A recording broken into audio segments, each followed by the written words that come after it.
Guys দেখো দিদি এখানে কি করছে। কুল এই কুলগুলো দিয়েছে আমাদের একটা স্যার। এই যে দেখুন অনেক মোটা মোটা কুলগুলো।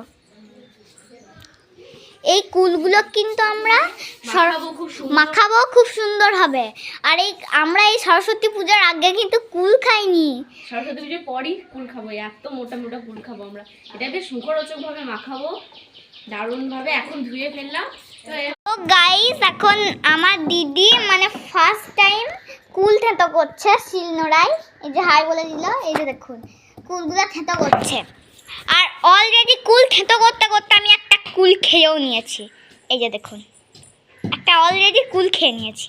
ঐশীও খেয়ে নিয়েছে, দেখা এই যে ঐশীও খেয়ে ফেলেছে একটা কুল।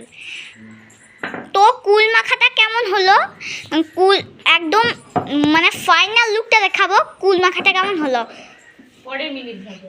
এটা হচ্ছে কুলের ফাইনাল লুক। আর এটা খেতেও খুবই টেস্টি। কুল খাচ্ছে এটা খেতেও খুব মানে টেস্টি। তো ঐশী তো খেয়েই যাচ্ছে। বেশ, তো টাটা আজকে।